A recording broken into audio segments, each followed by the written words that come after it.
आज मस्जिद इस्माइल अंबरपेट का, जैसा कि पिछले 2-3 दिन से अलग अलग सोशल मीडिया पे चल रहा है कि फ्लाईओवर का ब्रिज को काम चल रहा है, उसकी वजह से मस्जिद को कहीं मस्जिद के जो ओरिजिनल ढांचा है, ओरिजिनल जो स्ट्रक्चर है उसको कुछ डिस्टर्ब हो रहा, बल्कि जो जिस तरीके से, तो मैं आज फिजिकली यहाँ पर कई पॉलिटिकल पार्टीज और सोशल ऑर्गेनाइजेशन के रिप्रेजेंटेशन उन लोगों से सुनने के बाद आज मैं खुद यहाँ पे फिजिकल आया और आके जो मस्जिद के निगरानकार हैं मुतवल्ली 2-3 लोग जो है उसके, उन लोग से भी मैं बातचीत किया हूँ।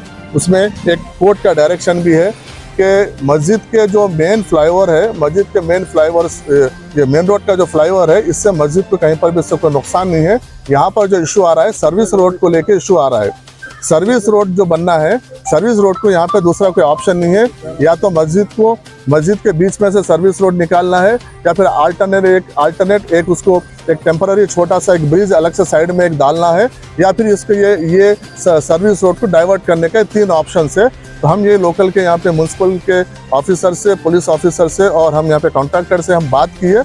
उनको एक ही चीज़ बोले कि फिलवक्त आप सिर्फ मेन जो फ्लाईओवर है उसका काम आप कंप्लीट कर दीजिए, उसके बाद बाकी का सर्विस रोड का जो मैटर है वो सर्विस रोड की कोई इंपॉर्टेंस नहीं है, उसको हम डाइवर्ट करना है तो डाइवर्ट करेंगे, सबसे बातचीत करके, या फिर उसको ब्रिज बनाना है तो ब्रिज बनाएंगे, या फिर उसको है सो हम या ज़मीन पे से उसको सर्विस रोड देने का है, क्योंकि ज़मीन पे से सर्विस रोड देने से कुछ नुकसान हो रहा है, ब्रिज बनाने से कुछ नुकसान हो रहा है। इसके लिए बेस्ट क्या ऑप्शन होता, हम ये मेन ब्रिज कंप्लीट होने के बाद हम यहाँ के मुकामी लोगों से, जिम्मेदार लोगों से, ऑफिशियल लेवल से, इंजीनियर लोगों से हम बातचीत करके एक बेस्ट सोल्यूशन हम निकालेंगे। लेकिन अब जो मेन ब्रिज बन रहा है, तो लोगों के जो एक कन्फ्यूजन है, तो मेन ब्रिज बन रहा है तो मेन ब्रिज से मस्जिद को किसी किस्म का कोई नुकसान नहीं है उससे, वो बिल्कुल वही, इसीलिए तो वही तो मैं क्लैरिटी कर रहा हूँ कि वो जो जेसीबी वगैरह है वो मेन फ्लाईओवर बनने के लिए आ रहा मस्जिद को, और ये फ्लाईओवर से कोई कंसर्न नहीं है। मस्जिद के बाद भी 20 फीट का और जगह है, 20 से 25 फीट की जगह मस्जिद को और फ्लाईओवर के बीच में है। अब यहाँ पर जो मेजर इशू आ रहा है सर्विस रोड को लेके आ रहा है। सर्विस रोड को हम आगे बात करेंगे, या इसके ऊपर बाजू से एक छोटा सा एक इंजीनियर्स का प्रपोजल है कि छोटा सा और एक ब्रिज डालेंगे, या फिर कुछ लोग बोल रहे हैं कि उसको नीचे से लेके जाएंगे। नीचे से लेके गए तो मस्जिद को एक कम से कम 10 से 15 फीट का ढांचा डिस्टर्ब करना पड़े, स्ट्रक्चर डिस्टर्ब हो गया तो हम उसके लिए हम किसी भी लेवल पे हम राजी होने वाले नहीं है, क्योंकि मस्जिद का अगर 15 फीट का स्लैब तोड़ेगा तो वो हम काबिल बर्दाश्त नहीं है, और कुछ चीज़ें वहाँ पे पुराने खबरें भी डिस्टर्ब होंगी। तो हम ये भी एक प्रपोजल डिस्कस किए हैं कि इसको अल्टरनेट वे अगर इसको डाइवर्ट कर दे के दूसरी जगह से लेके जाएंगे, तो उसमें अलग अलग इश्यूज है, उसमें अलग अलग लोगों की अलग अलग बातें, अपने अपनी सोच से, अपने अपने समझ से लोग बात रख रहे हैं। हम इसमें इंजीनियर से और एक्सपर्ट से और बल्दिया के आला अहदेदारों से, पुलिस के सभी लोगों से हम बात करेंगे बाद में।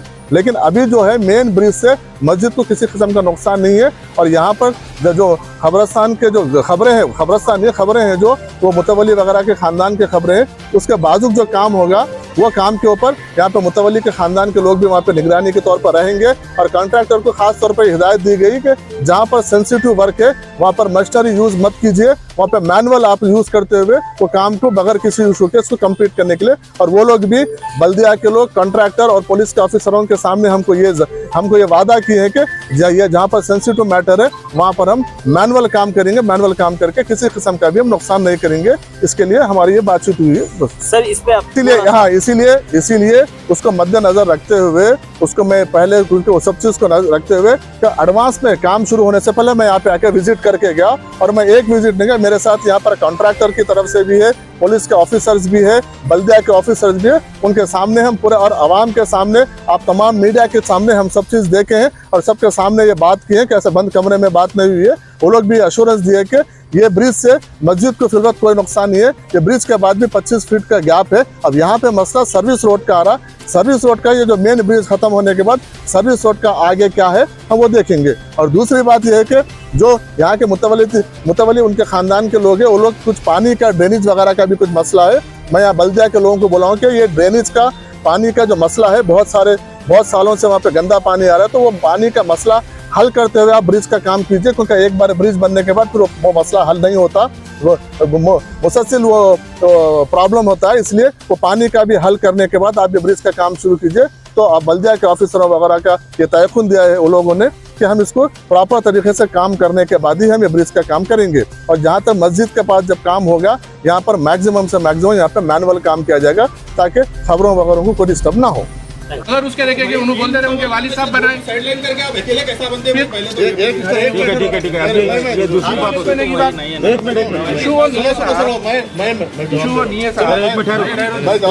मैं क्या ठीक है नहीं भाई बोलते कैसा? अरे आप एक मिनट ठहरो भाई, मैं क्या बोल रहा हूँ आप लोगों का काम है ना भाई, पहले आप वेरीफाई करना बगैर उनके जो है ना कौन बनाए किधर बनाए आप अपने हिसाब से डाल दे रहे हो जो है मीडिया में। एक मिनट साहब बोलना चाह रहे जरा सुनो आप लोग पहले साहब बोल तरीके सर्विस रोड के लिए। तीसरी बात ये चल रही है इसको ये सर्विस रोड यूज नहीं करके अल्टरनेट बोले तो 3 चल रहा है।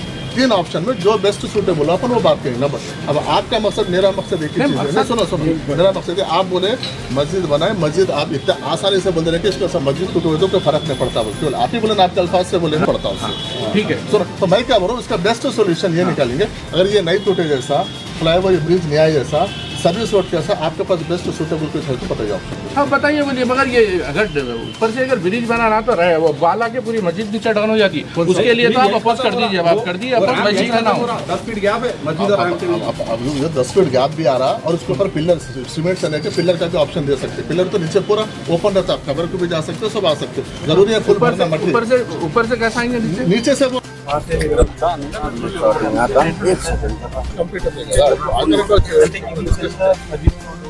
सर्विस ಜಾಗ లేదు కదా ఎట్లా చేస్తారు సర్వీస్ లేదు కదా సర్వీస్ అంటే మస్జిద్ స్ట్రక్చర్ డ్యామేజ్ అవుతుంది, డ్యామేజ్ ఎట్లా చేస్తారు అలా చేయం కదా మీకు బ్రిడ్జ్ అయితే అవుతుంది, కావాల్సింది సర్వీస్ రోడ్।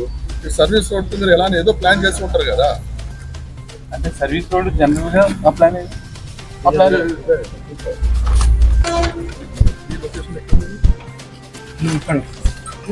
డెవలప్ అయిపోయింది సార్, కంప్లీట్ అయిపోయింది। ఇటు సైడ్ ఈ బ్లూ లైన్ ఏదైతే ఉందో ఇది సర్వీస్ రోడ్। మీరు ఏదో మీరు బ్రిడ్జ్ ప్లాన్ చేస్తారా లేకపోతే గ్రౌండ్ ప్లాన్? ఈ 15 ఫీట్ ఈ వాల్ వాళ్ళ పిల్లరా పిల్లర్ కదా ఆ కాలనీ రోడ్ బంద్ అయిపోతుంది, ప్లస్ డిజైన్ కూడా ఇబ్బంది అవుతుంది। ఇప్పుడు అందుకని ఈ కింద నుంచి కనుక ఈ మస్జిద్ డ్యామేజ్ అవుతుంది కదా, పైన మొత్తం పోతుంది। ఈ సీడీస్ ఈ సైడ్ కదా పైకి కూడా పోతుంది, వచ్చింది కదా, పై కూడా వచ్చింది కదా। ఇప్పుడు మీరు వాల్ టు వాల్ అంటే అంటే ఇప్పుడు చూడండి మొత్తం పైన ఆల్మోస్ట్ 6 ఫీట్ పోతుంది, 6 ఫీట్ ప్లస్ ఇదంటే ఆల్మోస్ట్ మీకు 15 ఫీట్ పోతుంది, సగం పోతుంది। ఆల్టర్నేట్ సీడీ बनाना कोई ऑर्डर कहाँ से लेते हो? अग्री टू कोर्ट जो మన पिटिशन कोर्ट कंस्ट्रक्शन ऑफ